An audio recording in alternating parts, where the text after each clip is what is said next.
So this tank is doing really good, but there's something I need to address. What is that? This is a 55-gallon tank, and let me just say, it's huge. So why is it on the ground? I don't have anything that can actually support this. Now this thing would probably collapse the moment I put it on there, so that would definitely not work. Now like I said in previous live streams, I could put it on the table downstairs because it would easily hold it, but then I would be unable to admire it every single day. Well, I could, but it's not as easy as just turning your head and looking at it. So why did I get a 55-gallon tank over something else? The answer is extremely simple. The bigger the tank, the more stuff you can do with it. This tank has the same depth as my 20 tall, it's just twice as long and a little bit higher, so it's pretty cool and I'm really excited. Originally, I thought that this was a lot skinnier than my 20 tall. I was actually contemplating on getting a 40 breeder over a 55. One, you have a lot more depth to play with, and two, it's a lot more shallow. But then I was like, you know what? I kind of want a taller, slimmer tank, so I decided to go with the 55. And that is why I picked this tank over any other tank. Now you're probably asking, well, if you wanted a bigger tank, then why didn't you just go with the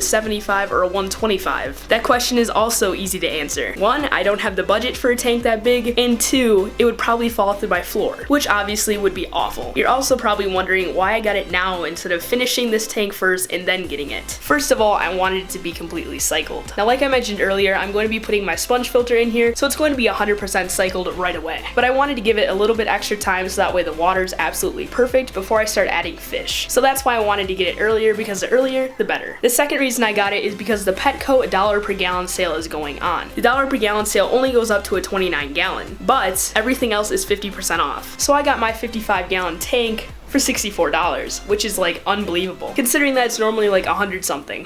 And that leads us to right now. What are we doing in this video? First of all, I need to clean out this tank, there's some dust in it. Then I need to fill up the water to about the 20% mark. And last but not least, I'm going to be adding in my 2 adult blue velvet shrimp as well as the shrimplets. Because a tank with a filter always beats a plastic bag. And to be honest, I don't even know how much longer they could live in there before they all die. So you know what? They're going in here. Let's clean. It's all clean, now let's fill it.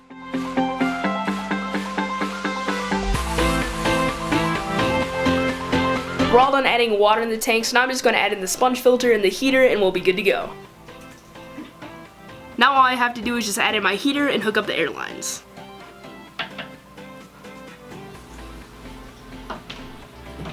Everything's all hooked up and running, so I guess we're good to go. Now I just have to add a few chemicals. Tap water conditioner, prime, aquarium salt, and last but not least, stress zyme.